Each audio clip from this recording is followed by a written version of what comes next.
حضور صلی اللہ علیہ وسلم کی حیات طیبہ کے آخری ایام میں یہ واقعہ پیش آیا کہ حضور مسجد نبوی میں تشریف فرما ہے، مجمع موجود ہے، اچانک ایک شخص ظاہر ہوتا، شدید و بیاض ثیاب، شدید و سواد شعر، اس کا لباس انتہائی سفید صاف، کوئی اس پر دھبا نہیں، داغ نہیں، میل نہیں، بال انتہائی سیاہ چمکدار، گرد آلود نہیں، ولا یعرفہ احد منا، اور ہم میں سے اسے کوئی پہچانتا بھی نہیں تھا، کسی بھی ریت سے خاک سے بالکل آلودہ ہوئے بغیر بال ہیں، تو شاید یہ مدینے کا رہنے والا ہو، تو مدینے والوں میں سے کوئی تو ہوتا کہ جو اس کو جانتا پہچانتا، کوئی نہ کوئی تو گریٹ کرتا اس کو مجمع میں، آؤ آؤ ادھر آ جاؤ، میرے پاس آ جاؤ، کوئی نہیں۔ اور اگر براہ راست باہر سفر سے آ رہا ہے تو کچھ گرد آلود بال ہوتے، کچھ کپڑے میلے کچیلے ہوتے، تو لوگ حیران تھے، اور مزید یہ کہ اس نے سیدھا تیر کی طرح مجمع کو چیرتا ہوا حضور کے عین سامنے جا کر بیٹھ گیا۔ اب لوگ حیران ہیں، یہ ہے کون؟ اس کی یہ جرت، یہ جسارت، اور اس طرح دو زانو بیٹھا کہ حضور کے گھٹنوں کے ساتھ اپنے گھٹنے جوڑ دیے اور حضور کی رانوں پر اپنے دونوں ہاتھ رکھ دیے۔ اب سوال کیا،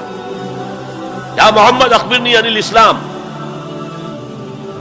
اے محمد مجھے بتاؤ اسلام کیا ہے؟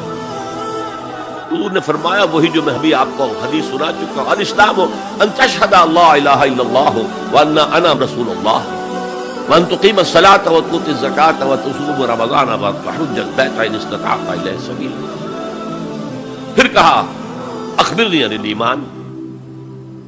لیکن یہ کہ ان روایتوں میں بھی اس کو روایت کرنے والے بہت سے صحابہ ہیں، عبداللہ ابن عمر بھی ہے، حضرت عمر خود بھی ہے رضی اللہ تعالی عنہما،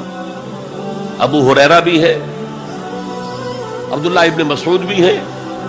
چونکہ ایک مجمع میں واقعہ ہو رہا تھا نا، تو مجمع کے اندر تو بہت سے لوگ سن رہے ہیں، اگرچہ جیسے آج بھی ہوگا کہ میں جو بات کہہ رہا ہوں آپ میں سے بہت سے حضرات میری ساری بات سن کر اگر کہیں جا کر رپورٹ کریں گے تو ان کی باتوں میں اختلاف ہو جائے گا، لہذا اس حدیث کی روایت میں اختلاف ہے۔ بعض روایتوں میں یہ ہے کہ پہلے پوچھا اخبرنی عن الایمان، پھر پوچھا اخبرنی عن الاسلام یا عن الاسلام، اور یہ جو حضرت عمر کی روایت ہے اس میں ہے سب سے پہلے آپ نے پوچھا اخبرنی عن الاسلام، پھر دعا سوال آیا اخبرنی عن الایمان۔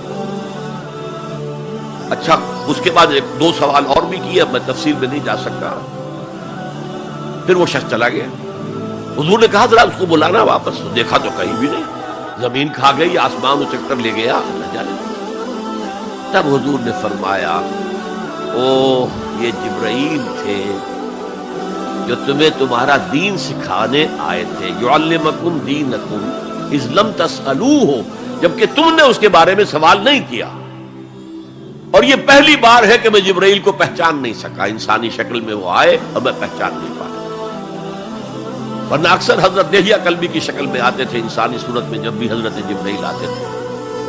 حضرت دہیہ کلبی جو ہے وہ بہت ہی حسین جوان رانا ان کی شکل میں آتے تھے۔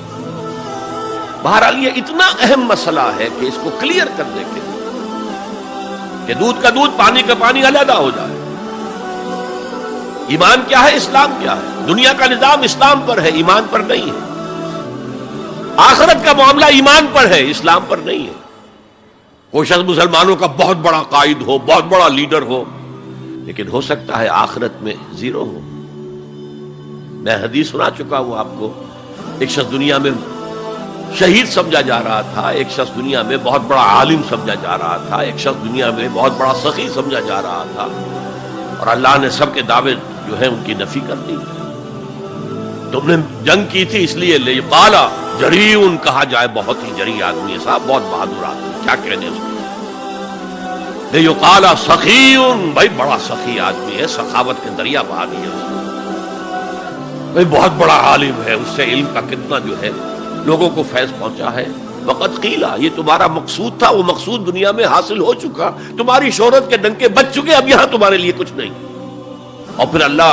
حکم دے گا اور فرشتے منہ کے بل گھسیٹتے ہوئے اسے جہنم میں جھونک دیں گے۔ تو وہ اسلام وہاں کام نہیں آئے گا. بلکہ اسلام کیا، اسلام پر اتنی اضافی خوبیاں بھی کام نہیں آئیں گی اگر دل میں ایمان نہیں اور اس کے نتیجے میں نیت درست ہے.